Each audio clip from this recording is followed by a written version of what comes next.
Okay, today, yesterday we learned about if else. Today we're gonna just do a review just to make sure that everybody is comfortable, okay? Because this week's assignment is gonna be a little bit difficult than last time, okay? It's always gonna get a little bit more difficult as we go. Um, let me just create a new file.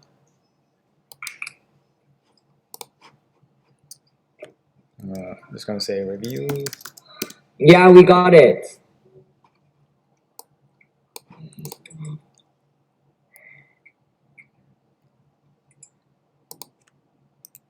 Okay, so we learned about initially we learned about variables, about the type of variables, right? We had integers, right? When we wanted an integer, we did the int function to convert a string to integer, right? And so we so far we dealt with integers numbers, but for the next assignment we're going to deal with decimal numbers. So in decimal numbers, in Python it's called a float, okay? So if you want to have a let's say I create a variable and I'm going to create it out of a string, let's say 23.25 or 35, whatever. So this float function will convert the string into a floating point number, okay? But basically, basically it's a decimal number, okay? So let's just print this. Okay, so it's going to have those decimal parts to it, okay? So float function converts a string to a decimal, okay, a floating point. So in also what was I going to say?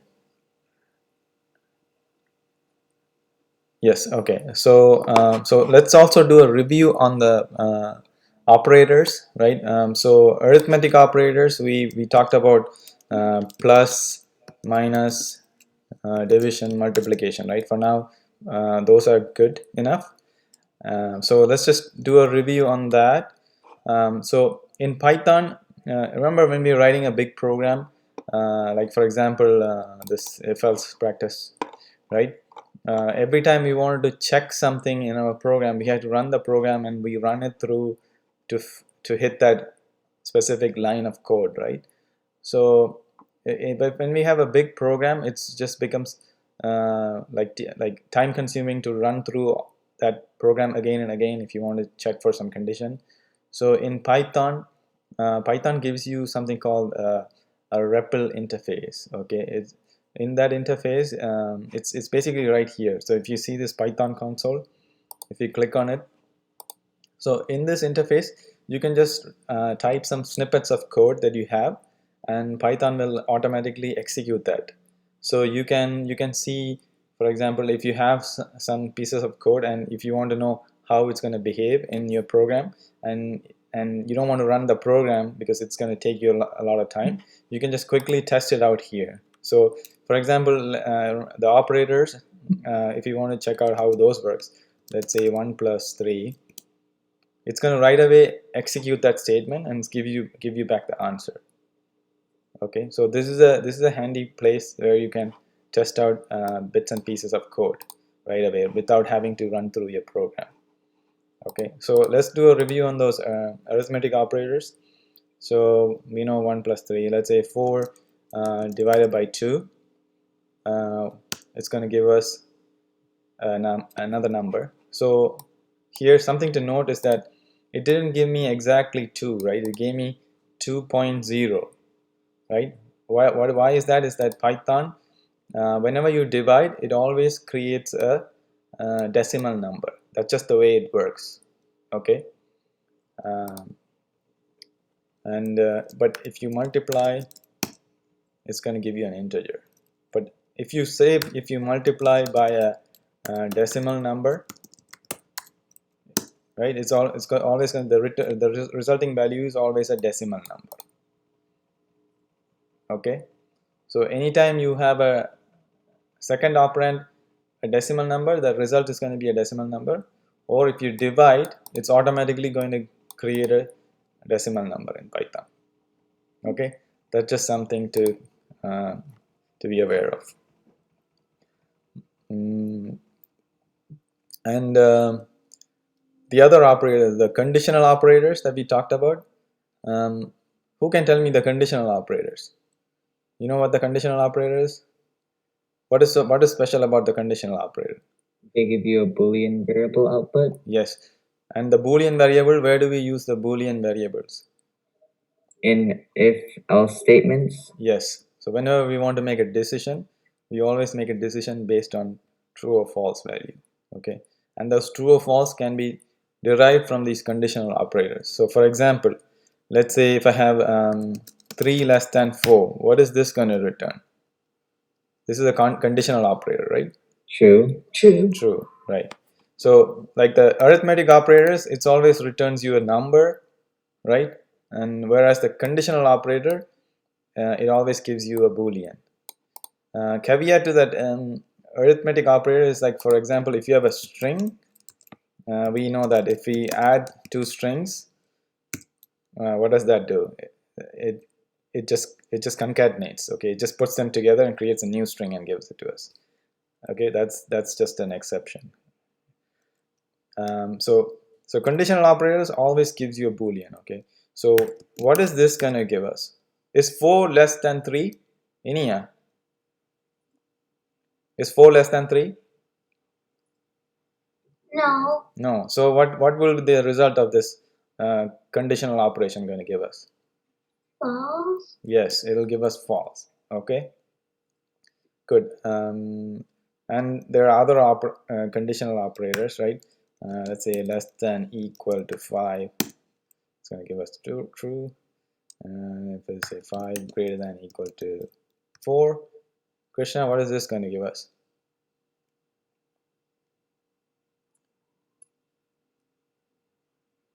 5 greater than equal to 4. What will this give me? True or a false? False. No. 5 is greater than or equal to 4. Is it true? It is true, but then the equal. Oh wait, it can be either. Yeah, Okay, or. then It's greater than or equal. So it's going to give me true. Okay. And this one. This is the double equal. This compares whether two things are equal. Is 5 equal 5? yes. Okay, so it will give you true. How about this one? This is called the not equal. 5 not equal to 5. Is it going to? False. False. Right. Because it is in fact equal, but we're checking for whether it's not equal. Okay, it's kind of tricky, right? It's the opposite, so you have to be careful of that. And conditional operators, so let's create a Boolean actually. Let's say r equal to 5 less than 4. Okay, and r here would be false. Okay, now r2, let's say I clear r2, 4 less than 5. It is true, so r2 here would be true. Okay, now suppose I want to create a new Boolean out of result 1, r and r2. Okay, so I can do something like this, r and r2. This is also a conditional operator, this is called and. Okay, r and r2. What does this give us? It's basically r is false and r2 is true. So r false and true is false. Yes. Okay, so that's how it so for and to be true, it has to be the two things. R has to be true and r2 has to be true too. Okay, this now if I compare the same statement, I mean if I execute the same statement, this is going to give me a true. So and operator, we haven't talked about it last class, so this is you can think of it as an operator that operates on Boolean values. Okay, so a true and a true is always a true. True and some other false will give us a false. Okay, so those two operands have to be true for the AND to work. Make sense? And we also have something called OR. Okay, OR is either one of them, left or right, has to be true. So in this case, since our R and R2 are true, our OR2 will also be true. Okay, now if I make one of them false, R equals false, what about this one, R or R2? R is false and R2 is true. In here, what would this give me? One of them is true, so OR would give me false. No, for OR to be, OR would give me if any one of them is true, OR will give me true. Okay, if both of them are false, then it will give me false. If any one of them is true, it will give me true. Okay, that's how OR works. And we can combine AND and OR with the other operators to create a much bigger expression. So for example, let's say I have I'm gonna make it, I'm gonna create some variables. Okay, v1 equal to 3, v2 equal, these are variables. Okay, 3 4, and I'm gonna say b1 equal to true, those are booleans, b2 equal to false. Okay, now suppose I have all these variables, I can create a complex statement like this, v1 less than 5 and b1 or b2. Okay, now I can put a bracket saying I want to evaluate b1 or b2 first and then compare with v1 less than 5. So anybody wants to guess what the result of this would be? True.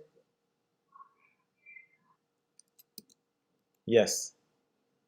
Okay, basically b1 or b2, because one of them is true, so this part will give us true, and then we're going to do an AND with this condition. This condition would give us v1 less than 5. v1 is v1 less than 5, v1 is 3, 3 is less than 5, so that will be true. So true and true would be true. Okay, does that make sense? So I can create as much like a complex statement with like doing and or like that. Okay, so I can have another one saying and let's say b2 less, or I want to make it something else, b2 greater than 1. This is true too. But if I say b2 less than 1, then it's going to say false. So for and to work, all of these has to be true. But for or, any one of them is true, it will become true. But for and, all of them has to be true. Okay, but the result of executing the whole statement is actually a boolean. So we can use some complex expression like this in our if statement, because the if statement always expects us to give them a boolean value. Does that make sense? Yeah. Yes. Okay, cool. What else we want to review?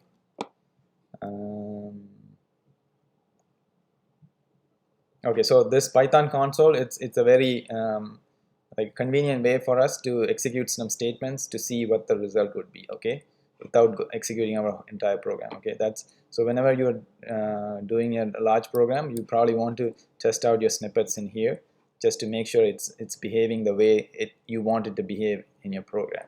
Okay, so that's going to help you save some time, because for the next assignments you would have, it's going to be a bigger program. It's going to be like at least minimum like 60 lines of code that you have to write.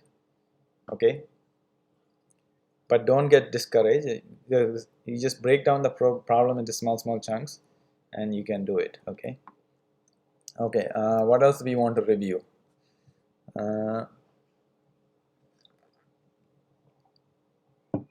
Does anyone have any doubts on what we learned yesterday? Do you want me to go through that again? The if statements?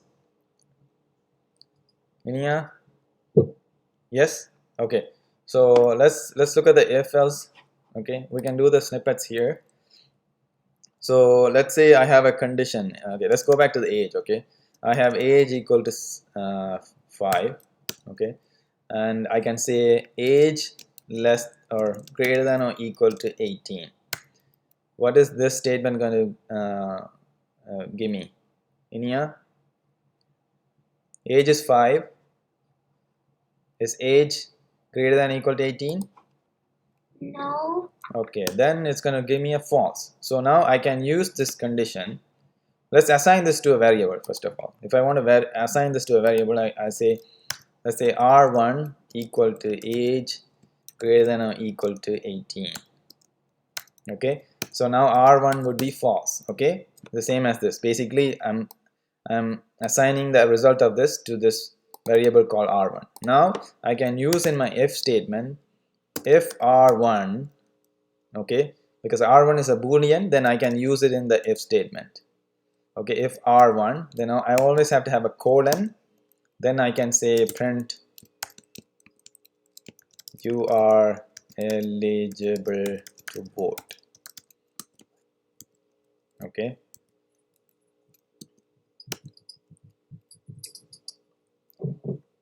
now is this going to work?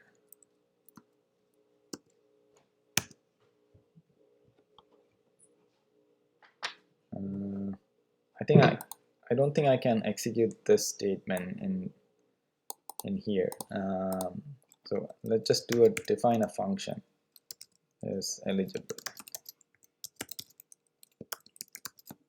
Okay, same thing. I'm just passing in the age. I'm creating a function basically.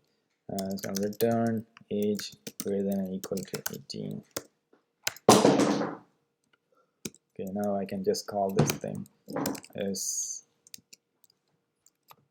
eligible and pass in that age. So since age was what was ever age? It was false, right? It was coming up. So this should give me back false. Okay, so I can just redefine that function. I just want to put that if statement. So if age greater than or equal to 18, I can say return true, else, oh, missed that colon, return false. Okay, this is basically the same thing, but I'm just showing it with an if else. Okay, so now if I call this is eligible, let's say I can pass in any age. Say 5, this should give me false. Give me 10, false. 20, give me true. Okay, so if some condition is met, I'm going to return true, otherwise false. Okay, that's how if else works. Inia, is that kind of making sense?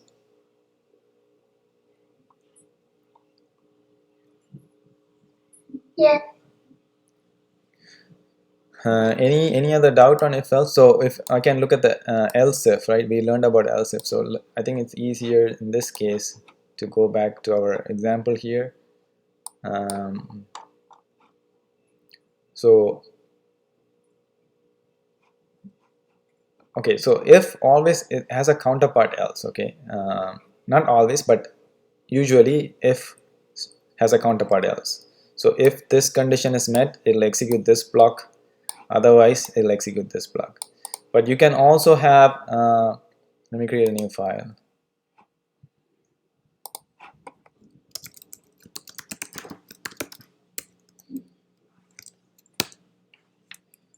So let's say age equal to 5. If age greater than 5 or less than 5, print age is less than 5. Okay, I can just have an if statement alone, okay, and let's say I have something up here, say print, I'm just going to print done. Okay, so in this case, if I run this, it'll say done. It won't execute this statement because age is not less than 5, because it's exactly 5. But suppose I had age was 3 and I run this, it'll come into this because age is less than 5, it'll print that, and then it gets out and prints this. Okay, that's just if statement by itself. Now if can have else.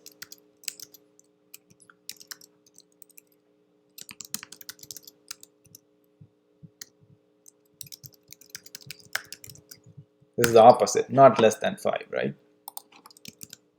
So if I have 10 here, if I execute this, it'll say age is not less than 5. It comes here.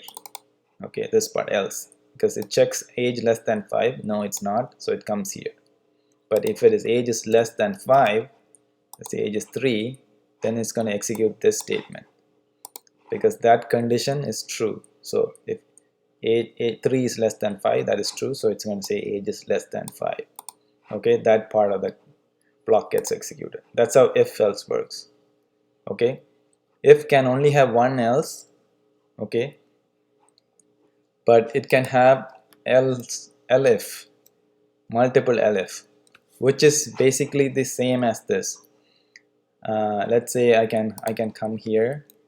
So instead of this else, it's basically I can say if age less than 3, I can say print age is less than 3 here, and I can say else print age is not less than 3. Okay, so what will happen if I have 3? What do you think is going to get printed, Inia?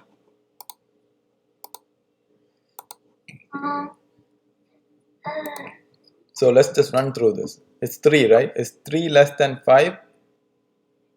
Yeah. So it's going to say age is less than 5. Okay, it will never come to the else part. But if I put 6, it's going to come here because age 6 is not less than 5. It's going to come here, and 6 not less than 3. It won't come here. It's going to go here. Okay, so just run this. Age is not less than 3. Okay. Okay, so that's how if else works. If a condition is not met, it goes into the else block, and then whatever you have in that block, that code gets executed. Okay, and you can have as many nested as you want. But sometimes when you have a lot of nested, it doesn't make sense. So all of this can be replaced with like this: elif age less than 3. I mean, this block won't ever get executed because we're checking age less than 5, and if it is less than 5, it's always going to go in here. But if it's not, it'll come here. But here also age is less than 3. This won't get executed. So if I have something like this and else, then if none of them are executed, it will come here. So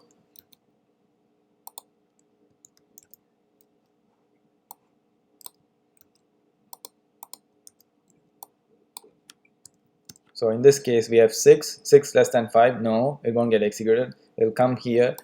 6 less than 3. No, it won't get executed, and right away it will go to the else. So it will say here. So the previous statement and this one are equivalent. Okay, does that make sense, Inia? Yeah. Yeah. So the elif is a shorthand way to write all that multiple nested if else. Okay, but that doesn't prevent me from having another if inside here. I can have anything in this block. Okay, I can say if age less than 1, I can say print age is less than 1. Else I can say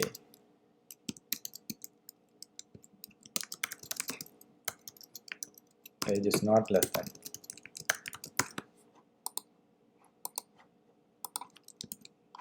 Okay, I always forget the colon. You have to have a colon. So if age is less than 5 goes here, otherwise it goes checks here. Let me just make this less than 6.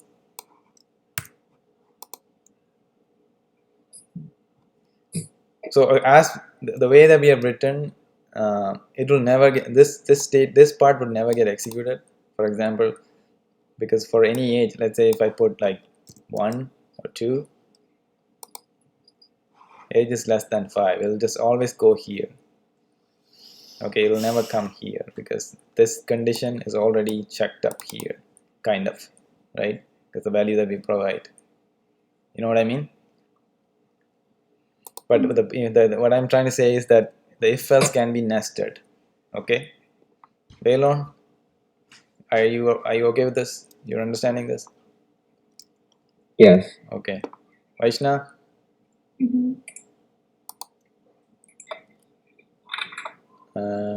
So the ordering matters as we seen here, right? Because if we want to check less than 1, we better check up front, right?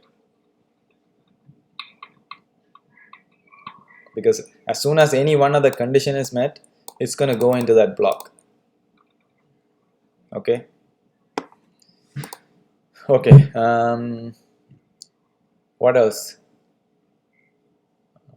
Okay, so we said we're going to learn about the loops, right? The repeating statements. Okay, so let's say I have a print statement. Okay, let's say I'm going to print this star here. Okay, 3 stars. If I run this, it just prints 3 stars, right? Let's say I want to repeat this again and again. There's a statement called while. Okay, just like if, while takes a Boolean condition. Okay, so if I say while true, anything within this block of while, okay, it'll just get executed as long as this condition remains true. So in this instance, while true print means just keep printing stars forever. Okay, so if I run this, anybody want to guess what the output would be? It just keeps printing, actually. It just keeps printing forever. You see it's flickering? It just keeps it just keeps printing. So this is kind of a bad program. Okay, because it just keeps running. Like it'll try to run as fast as it can and keep running again and again. So what if I wanted not to run this forever, but let's say I want to print this star 3 times. Okay, how can I do this? I can do something like this. I can create a variable called let's say I equal 3. Okay, and I can say while I is let's say I equal 1. Okay, while I is less than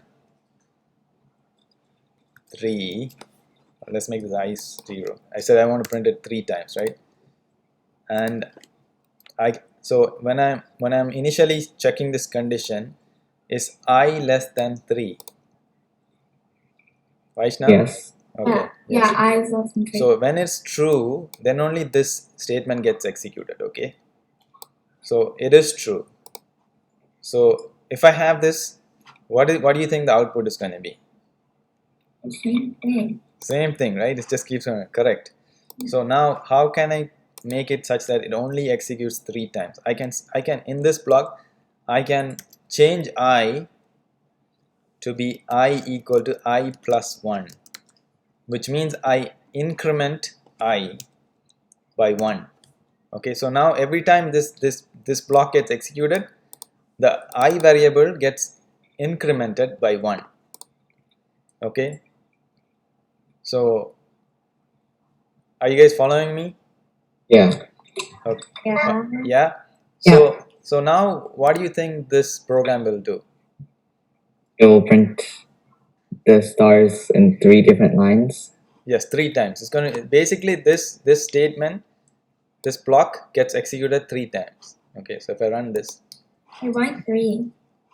because initially I was 0, so 0 is less than 3, it prints, comes here, 0 gets assigned 0 plus 1, so I becomes 1. Again it comes back because it's a loop, right? While basically keeps repeating the statements, executing the statements again and again until this condition becomes false. Okay. So now I is 1, 1 is less than 3, it prints. Now I becomes 2, comes here, yes, 2 is less than 3, prints, comes here, now it gets 3, I gets the 3, now it comes back, 3 is less than 3, No. no, so that's it, that's the end of it, and program jumps to the next line, like it basically skips everything and goes to the next line out here and prints this, or I mean it executes it. Since there's nothing in this, that's the end of the program. Okay, so suppose I put something in here, let's say done, it'll execute that. Okay, so prints 3 times and prints done.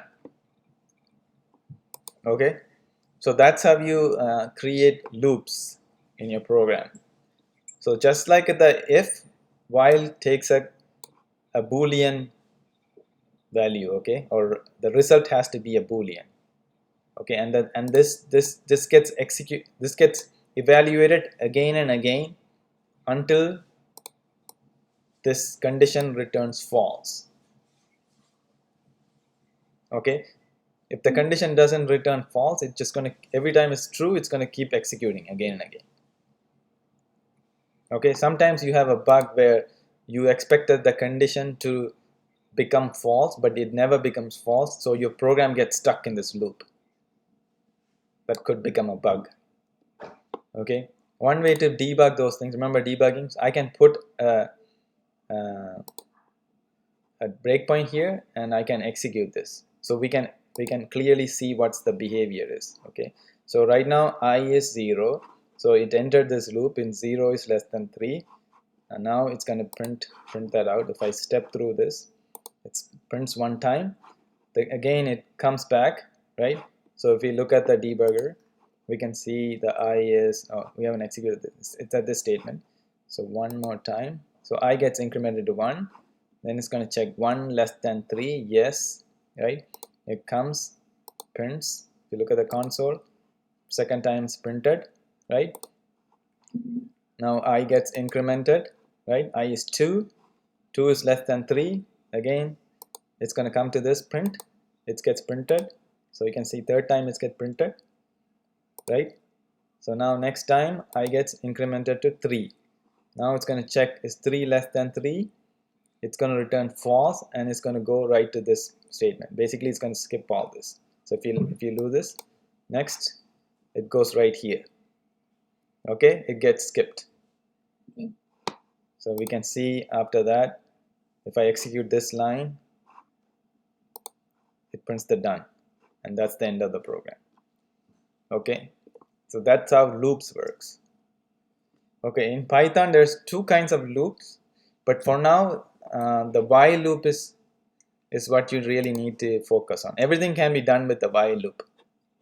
Okay, as long as you have your variables set that the condition inside the while at some point becomes false, your while loop will exit. Sometimes it's okay, sometimes you don't ever want the while loop to exit. You do want the while loops to be true all the time.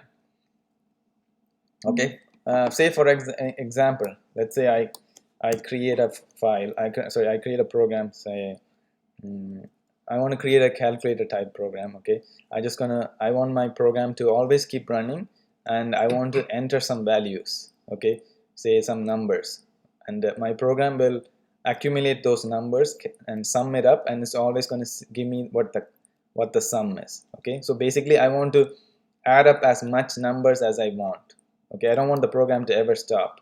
I want the program to let the user input a value, and that value gets added to a sum. Okay, so let's say I create a variable called sum, and I initialize to start with 0. Then I'm going to say while true, I'm going to get the input, say I equal to input from the user. Okay, so I can just say print, just prompt the user saying please enter next number. Okay, and suppose I want the these are integer numbers. It's like, oh, let's make it float. Okay, so remember the float is going to be a decimal number. It could be a decimal number. Okay, so I is going to be a decimal number in this case. I'm using the float function. Remember the int function? This is a float function when we want to convert the string to a floating point or a decimal number. Okay, so now if I have the I can add sum equals sum plus I. Okay, so it basically I'm just incrementing my sum variable in the loop, and I don't want the loop to ever end. I'm just going to keep asking the user, give me a number, and after that I'm going to print out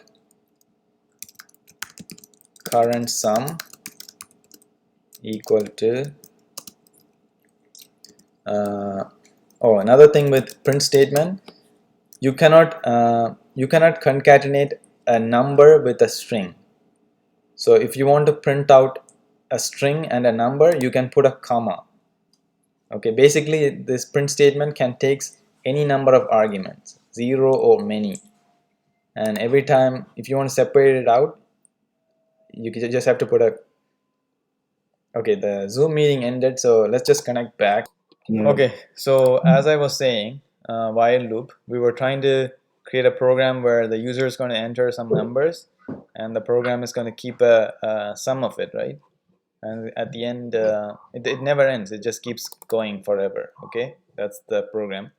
One thing to keep in mind is that you know how it's right now the sum has a squiggly underline, right? Yeah. It says shadows built-in name sum. So basically we cannot use something that is already defined by Python. Python already has a function named sum, so it gets confusing. So it's better to name it something else. So I'm going to call this total.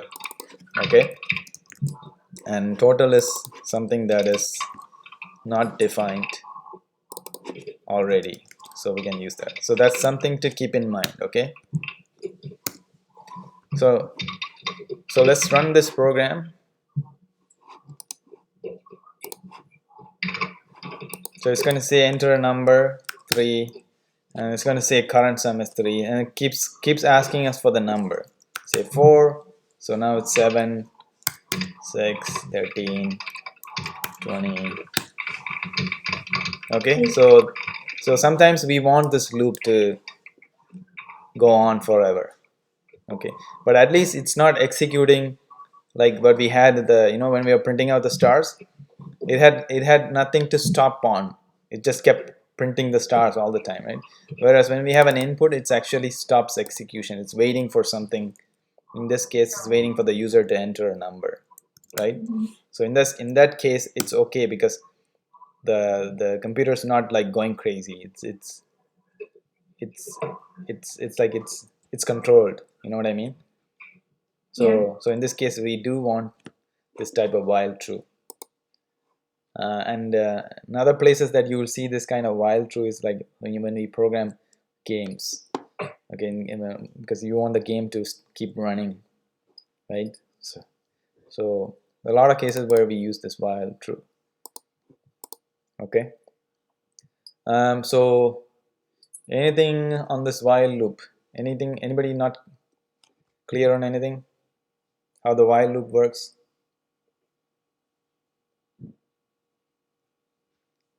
Yeah, Inya? You can just say if you don't understand. What is it that you don't understand? Inya? You had your hand up. Yeah, I don't understand from the 1 equals float input. Oh, remember when before we had this int, right? we were doing int. Whenever remember the input is a function that gives us back what the user has entered, right? But it always gives us back a string, right? But we want to convert that string into a number. So this function int converts that string to an integer number, whole number, like 1 2 3 4 or minus 1 2 3 0, that kind of numbers, right? But in this case I'm just saying I want a float. So I call a float function. Okay, what it does, it can handle decimals. So when I type in decimal numbers, right, if I type in 33.559,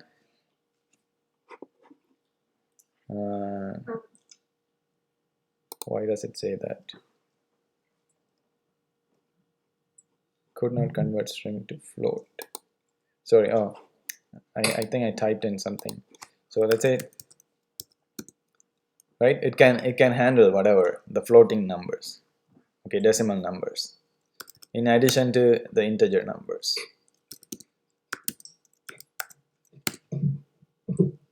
Okay, that's why we use the float to convert a string to a decimal number. Okay, in this case I is a decimal number, and then I gets added to the total up here, right? How we add it to the total is that we say total equal to total, the previous total, right, plus the new amount that the user inputted, and then we assign that to the total variable again. That's how we increment a variable. Okay, is that clear? Okay, another thing that we need to be aware of is something called scope of variables. Okay, so suppose I have a variable, say total equal to 0, and I create a function def add to total, and I give it an input, say n, okay, some number, and what the function is going to do is it's going to add it to the total equal to total plus n. Okay, in this case I can't do this within a function. Basically what I'm trying to say is I cannot access a variable that is declared outside of the function inside the function. Okay, this is a kind of a bad practice to access variables defined outside of the function. Okay, this when if I try to run this one, let's say I have if I say add to total 10 or 20, whatever, and then I try to print the total, right? If I run this, it's gonna say what is it saying? File add to total, local variable total reference before assignment. Okay, basically you cannot access a variable outside within the function. Okay, so this variables that we create, they are called global variables. So if you really want to access the variable, what you need to do is inside the function you need to say global and then specify that it is a global variable. Then you can assign. So now if I run this, it'll work. See, 20 gets assigned to the total. Now if I call the function again with some 10, now the result would be 20 plus 10 gets added to the total. Okay, does that make sense? So the variables, if you want to access variables defined outside of the function, you need to say that that variable is in fact a global variable. Okay, global variables are like it's a bad thing to do. Like you don't use global variables. It's bad practice in programming. So to get around it, what you usually do is you have the function output a variable, right? How do we output a variable? So in this case, if I want this function to add me, so I can pass the total variable as well as the new number, and I can have the add function return me a new total, which is total plus n. Okay, In this case, I would pass the total and the new number that I want to add to the total. Right? So every time this add to total will return me a new total, total plus n. So I can just say total equal to. So this is one way of getting around the global variables.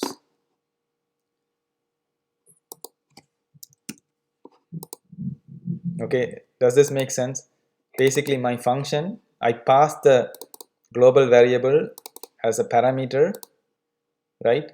And then what my function is going to return me back is total summed with n, but it doesn't assign, it doesn't change the variable. I'm only changing the variable outside of the function because my function returns me the new total, and I'm assigning that new total to my variable. Does that make sense? Yeah. See, we get same result, 30. Huh? I don't understand the global variable. Okay, basically when we, you know how to create a variable, right? We say some name equal to some value. That will create the global variable. Create the variable. Anything that is created outside of the function, right? It's called the global variable. And if you want to change the variable within the function, you have to say that the variable is a global variable. Then only whatever you do inside the function, if you assign some value to that global variable, it will change. Otherwise it won't change. It'll complain. It'll give you error like it complained before. Okay, but using global variables is a bad practice. So you usually Why is it bad? It's bad because usually when you create a function, you want all the logic in the function to not affect anything outside of the function. Okay, you don't want any variables defined outside to change. So usually the function should just work with whatever the parameters that you give, and it'll give you back a new value, some calculated value, and then you can use that value to assign it to your variables. You don't want the function, like the logic inside the function, to change some variable outside. It leads to some common programming bugs. Okay, so that's why it's bad to use global variables. Try not to use as much as possible. The way to get around it is have the function return you back a value that you can assign it to your variables. Velon Krishna, Vaishania. Does that make sense? Yes. So this is something to keep in mind, okay?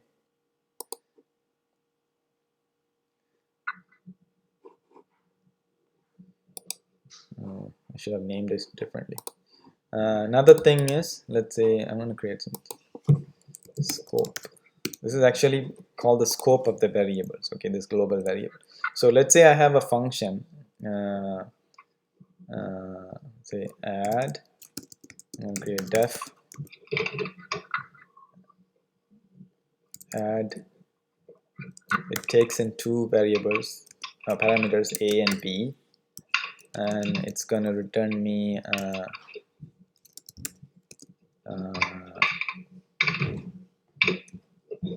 let's say it calls another function.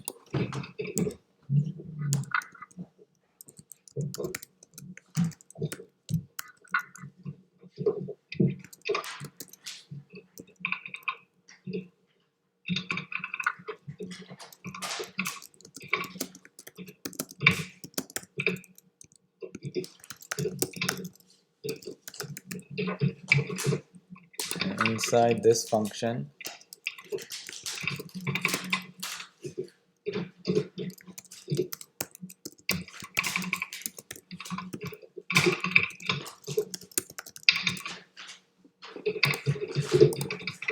so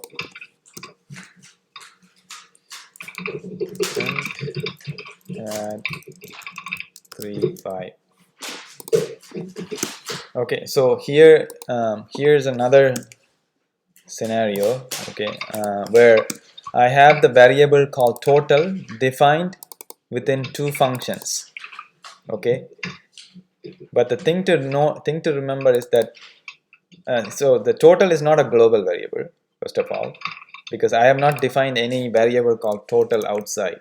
Okay, so total is a variable that I'm creating within the function.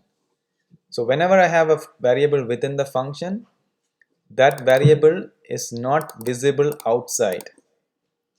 So I can just say print total here because total is not visible.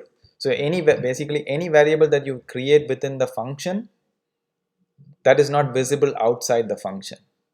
Okay, and also this total and this total are two different variables. Like any variable that you create within a function, it's its own variable, and it doesn't exist beyond that function. So once that function ends, that variable is gone, and you can name the variables, like you can have same names for variables because they're totally different variables within the function. So that's called the scope of the variables. So the scope is, so the variable's lifetime is only within that function or within that block. Okay, so that's also something to keep in mind.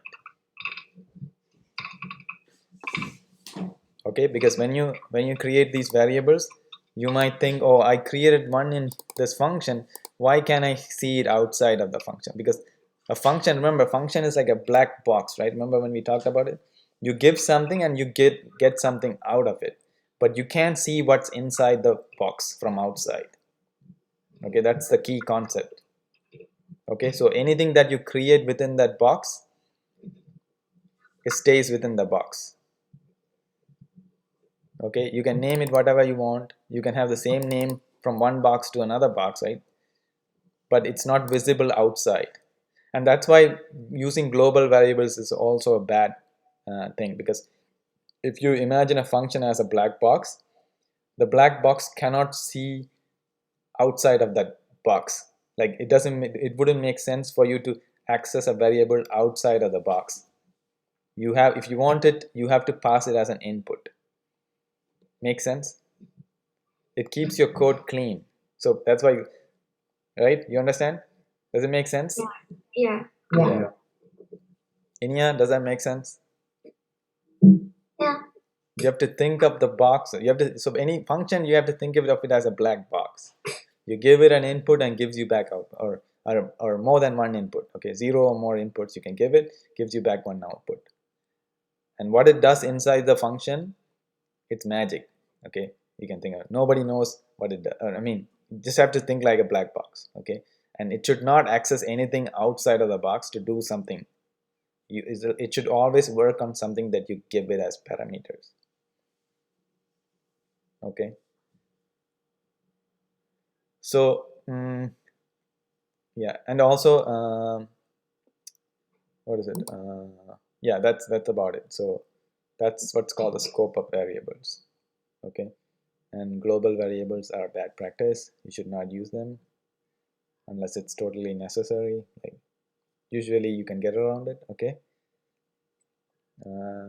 Yeah. So for our next assignment, what you're going to be doing is you're going to be simulating an ATM. Okay, you're going to be creating an interface for an ATM where the ATM will prompt for the user whether they want to deposit money, withdraw money, or show their balance. Okay, and your program is going to keep asking the user until like they can do multiple transactions within that session. Okay, deposit, withdraw, show the balance, deposit, withdraw. So I'm going to give you that assignment like in about 1 hour or something. Like basically you'll get it tonight and you have to work on it. Okay, try to do it. Yeah, Is there gonna be a screenshot of how it's supposed to look like? yes, I would give a screenshot like last time so you know exactly what to do. Okay. Okay, it's going to be a little challenging, but you can do it. I've taught you everything that you need to do the program. You don't need anything extra. So things to keep in mind, like when you're dealing with total, you have to have it as floats, okay, because your currency is, money is always like it has a decimal part to it, right, which is cents. So that's something to keep in mind. Okay. Oh, and another thing is that I want to show you something. One thing else.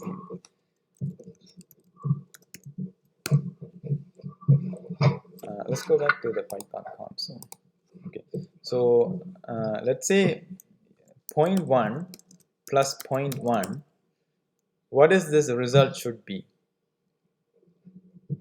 Do you see that? 0.2. 0.2, right? But oh, sorry. Point.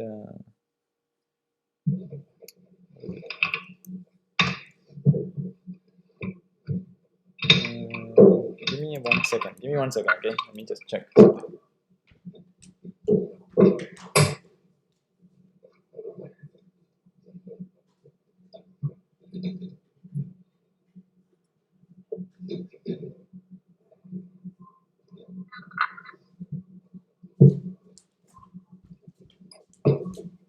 Yeah. So 0.1 plus 0.2. This should give me 0.3, right? Yeah. But in fact, it gives me 0.30004. Okay, so you might think, oh, I have a bug in my program, but it's just the way Python and many other programming languages work. They're like in the numbers are represented as like bits in the system. So floating point, when you try to add them, sometimes there's an overflow and it represents like this. So another function that you have to use is called the round function. So if I say 0.1 plus 0.2, sorry, not round, is it round? Not round. Hold on 1 second. One.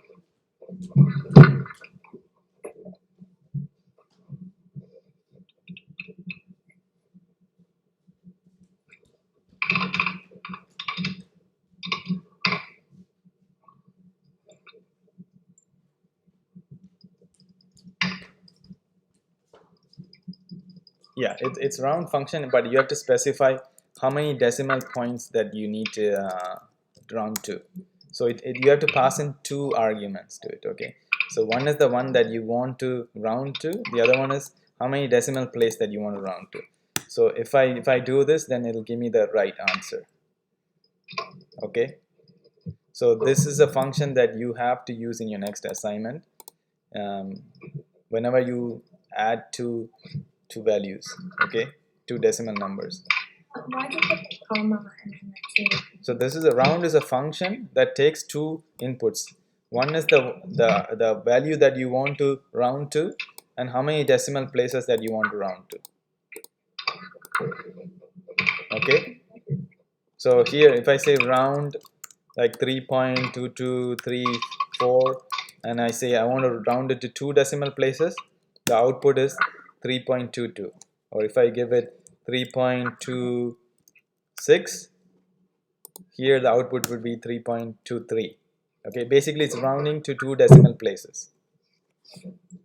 Okay, so that's how you get around this floating point overflow kind of. Okay, so that you have to use the round function and the float function whenever you're dealing with currencies. Okay, for now. Okay, that's something for you to remember. You have to use this in your next assignment. So that's it for today. So I'm going to send you the assignment in about 1 hour, and if you have time, start looking at it as soon as possible, because it won't be as easy as the last assignment. Okay, so you have to put some effort into it, start coding right away. Okay, at least it's going to take you at least 60 lines of code. Okay, so slowly I'm going to build you guys into a true programmer. Okay, in fact, this assignment that I'm giving you, this is like an assignment that I got in my first year university. Okay, not fully but partially. Like, you can think of it, 80% of it is. Okay, so you have to use, you will be using a lot of the like variable assignments. You'll use the conditions, if else, and also the while loop. You have to use all those three things to accomplish this thing.